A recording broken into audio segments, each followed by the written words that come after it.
Wasabi wallet. I'm fairly private.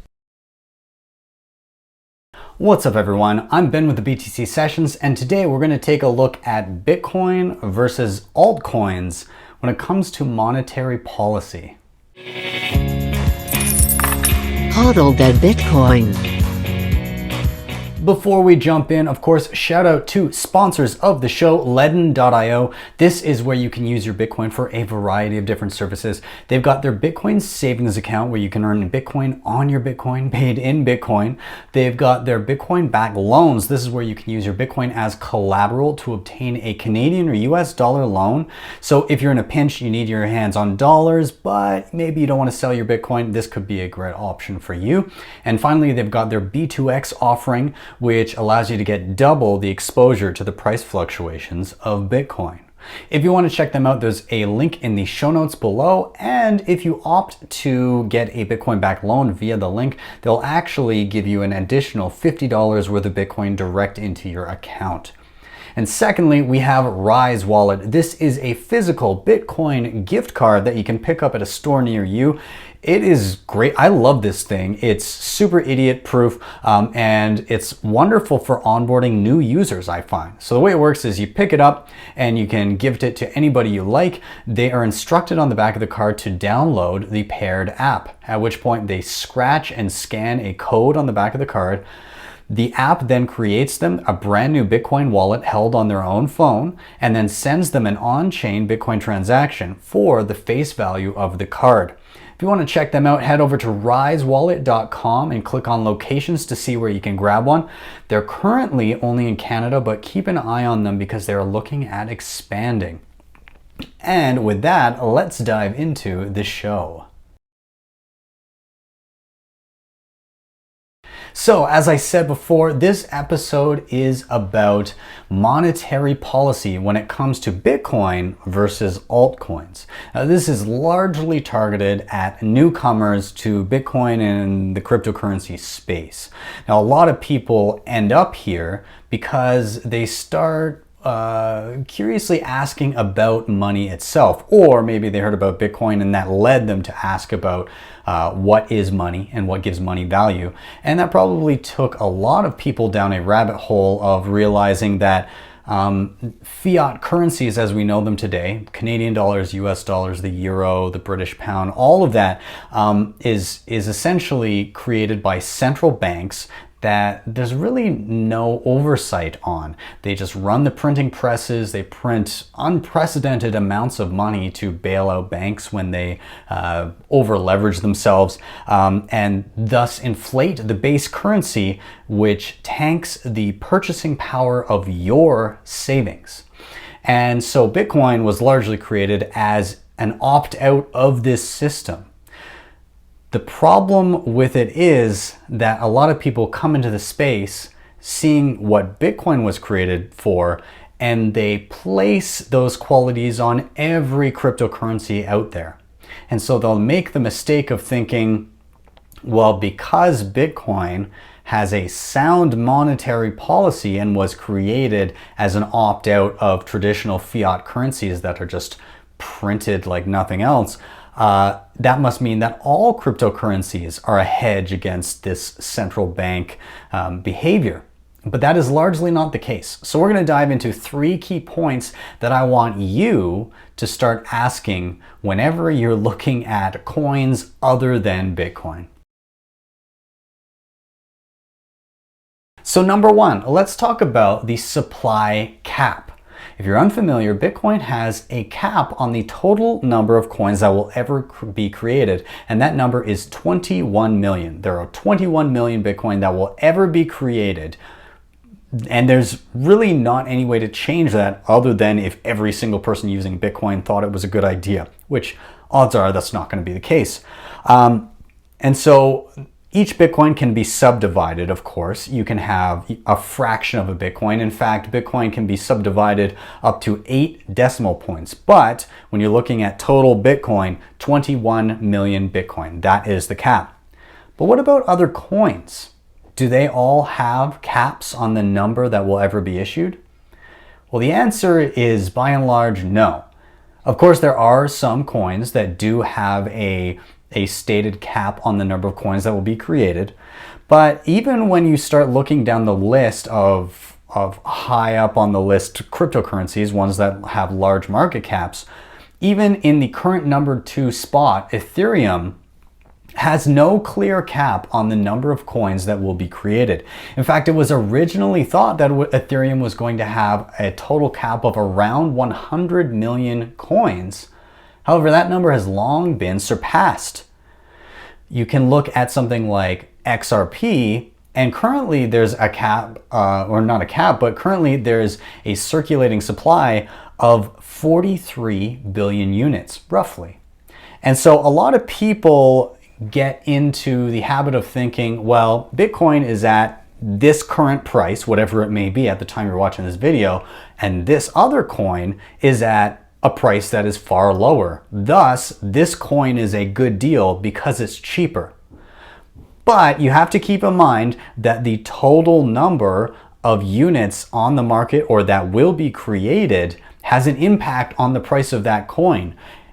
Not to mention this demand for that coin also. So the supply and the demand are both factors.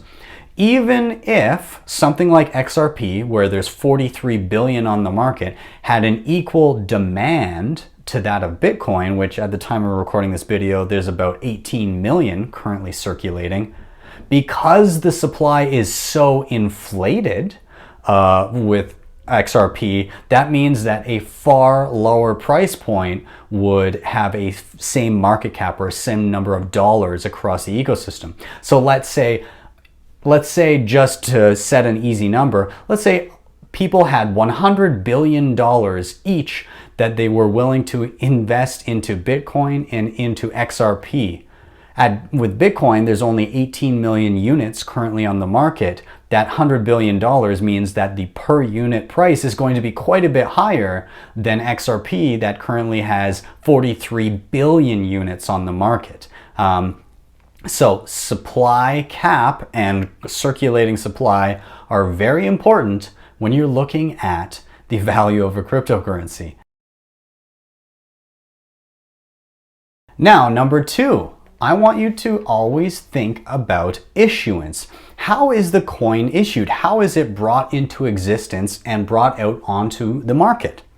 So with Bitcoin, it utilizes something called proof of work. And this is where you or anyone can volunteer computing power. It has become very specialized and competitive at this point, but you can utilize computing power to help secure the network and have a chance of being rewarded with newly created Bitcoin. Now, in doing so, there is a cost to this. You have to, of course, have your infrastructure, your actual hardware that you purchase, but also you have to worry about power consumption. If you're able to find efficient power sources, then that could put you at an advantage, but more or less, everybody has the same shot to put forth their work and their time and their power expended energy to try and capture some of the newly issued coins. Now, the way that Bitcoin monetary policy was structured is that in the beginning, in 2009, when it started, every 10 minutes, the miners that volunteered the computing power to help secure the network had the chance of winning a new block of coins every 10 minutes, and the new block would contain 50 newly issued Bitcoin. That went on for 4 years, and every 4 years, coded into the base rules of Bitcoin, that number would be cut in half. So for 4 years, every 10 minutes, 50 new coins were issued. In 2012, near the end of the year 2012, that supply of new coins, newly issued coins, got cut in half to 25. It happened again in 2016. It got cut to 12.5 Bitcoin. And in May of 2020, the new issued coins will once again be cut in half. So that means as of May of 2020, every 10 minutes, 6.25 new Bitcoin will be created. That number will continue to be cut in half every 4 years until it can no longer be cut in half, until it gets down to the absolute tiniest piece of a Bitcoin called a Satoshi, once the reward every 10 minutes is down to 1 Satoshi and it goes to be cut in half again, it can be cut in half. And so at that point, there will be no more Bitcoin created, leaving us with a total amount of 21 million Bitcoin, or just under 21 million Bitcoin ever created. So what about other coins? How are they issued? Well, in the worst of the worst, I would say you could go with a 100% pre-mine. Now, what is a pre-mine? A pre-mine is where the person or people that created the cryptocurrency essentially create all units of the currency right off the bat with no chance for anyone else to obtain them through fair means, and then just sell that coin onto the open market. This was the case with XRP, or at the time what was referred to as Ripple. A company called Ripple Labs did a 100% pre-mine for, get this, 100 billion units. Now, if you were paying attention earlier when I was talking about the supply cap and the circulating supply, I said 43 billion. So what's up with the discrepancy there? Well, Ripple Labs created 100 billion units, and they've been regularly dumping them on the market and selling them to retail purchasers. So at current time, they've sold around 43 billion units, but they're still sitting on 57 billion units of XRP that are just waiting to be dumped on the market at regular intervals, which, with the inflated supply and probably not as much demand as they would like, the price of XRP can be largely impacted when they are trying to sell large chunks of XRP and there is not any demand to meet it. So, important to pay attention to the issuance.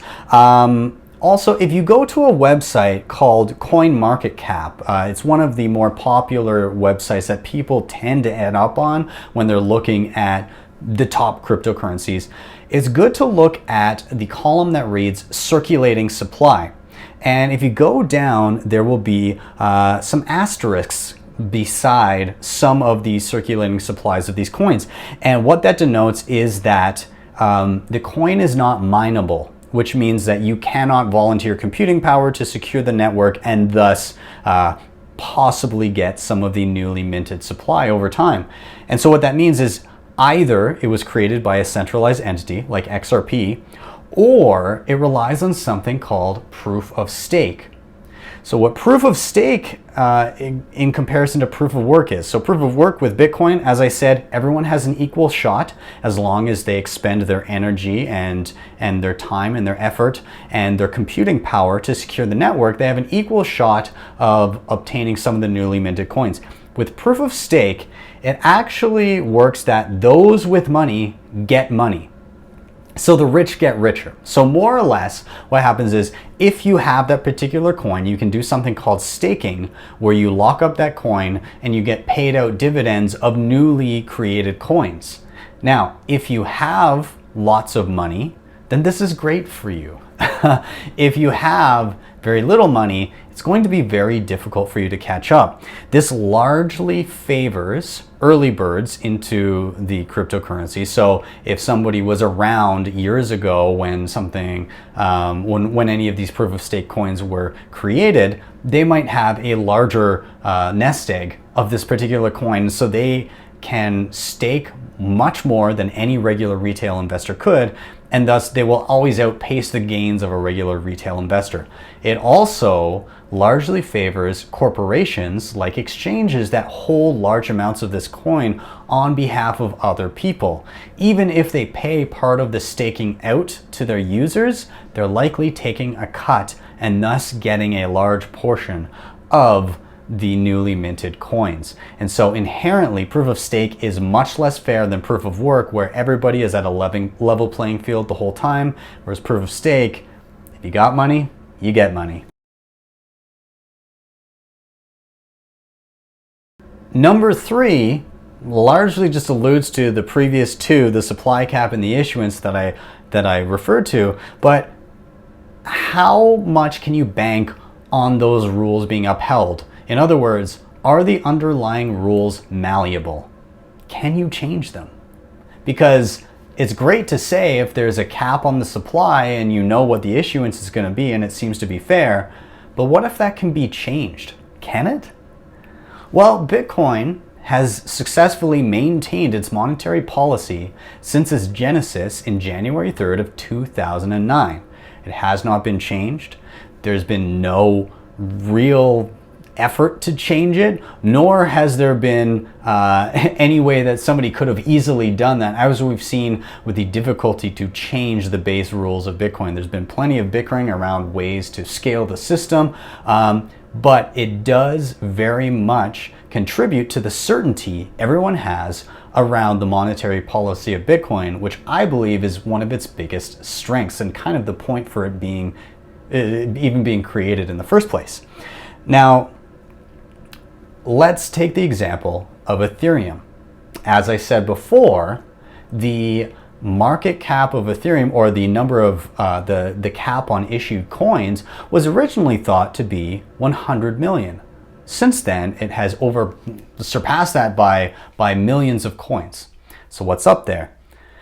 The reason for that is originally Ethereum was planning on going from proof of work, meaning it could be mined, and transitioning to something which I just told you about called proof of stake, where if you have Ethereum, you can get new Ethereum as well.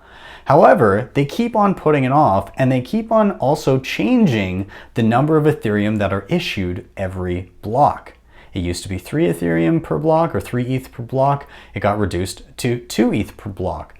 But it wasn't so much changed by a consensus of the crowd, but rather a dictation of a group of people called the Ethereum Foundation, which is largely seen as a governing body. So they dictated that, well, it would be better if we reduced the supply of Ethereum coming into the market. And once they released that code, it was just sweepingly upgraded across the network to those changes. Now that may sound good. Yes, okay, they reduced the supply of new coins coming onto the market. Isn't that a good thing? Well, sure, but what happens when they want to change the other direction? It was very easily changed this time around, and the Ethereum Foundation seems to have quite a bit of say in how Ethereum functions, and they have also put off proof of stake. And so even if they were to change from proof of work to proof of stake, it does speak to the fact that the monetary policy of Ethereum is very much in the air and very malleable. It can be changed like that. So how certain are you of the monetary policy of the coin you're looking at? So it can vary quite a bit, but I haven't seen any that are quite as certain as Bitcoin. Now, if the monetary policy of a coin you're looking at has not been changed, you also need to ask yourself, have any of the fundamental rules governing the coin been changed ever? Especially in a non-backwards compatible way. A backwards compatible change to the rule set means that it's opt-in. And so something like the supply of coins can't be changed with an opt-in change in that way. It has to be a non-backwards compatible change to the code. So that's known as a hard fork. So it's always good to ask, has my coin ever undergone hard forks? And does it undergo hard forks regularly? Something like Ethereum, something like Bitcoin Cash, and there's plenty of others, Dash, lots of different coins undergo hard forks regularly, which could be seen as a lack of conviction when it comes to the underlying rules, and thus it could denote a possibility of changing the underlying monetary policy on a whim. And finally, out of all of this, in regards to the malleability, is it easy for you, I'm looking at you as an individual, to actually run the code yourself, to run the software, and partake in the rule set and actually dictate what rules you want to follow? So with Bitcoin, this is known as running a node. It's as simple as downloading a program called Bitcoin Core There are also other implementations of it.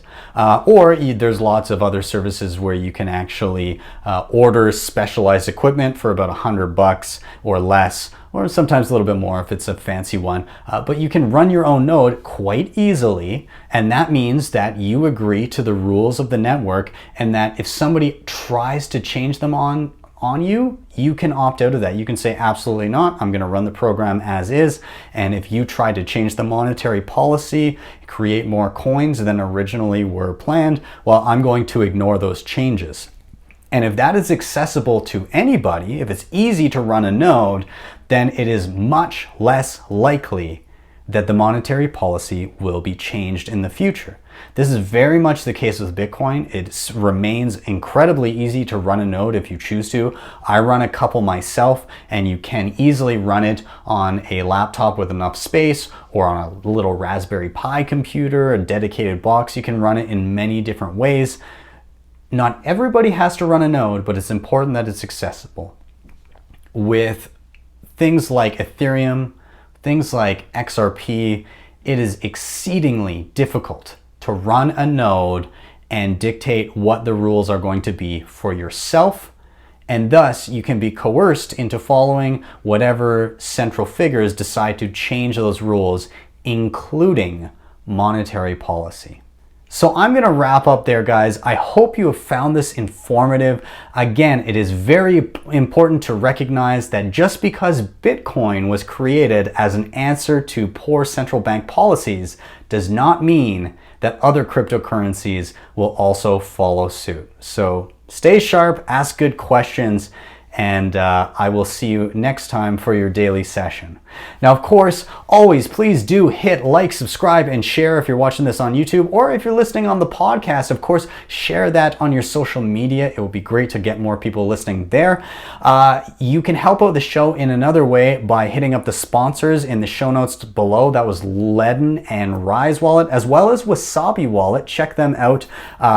wasabiwallet.io to get some more privacy on your Bitcoin. And finally, you can help out the show by checking out NordVPN. This is a service, I use it all the time on my phone and on my computer. It hides your IP address, it encrypts your browsing data, and has some other added benefits like unlocking geo-blocked content. So if you want to check them out, there's a link in the show notes, or you can just head to nordvpn.com and use the code BTC Sessions, all one word. That will get you 70% off and a free month. It ends up being around $3.49 a month, which is pretty damn good in my opinion.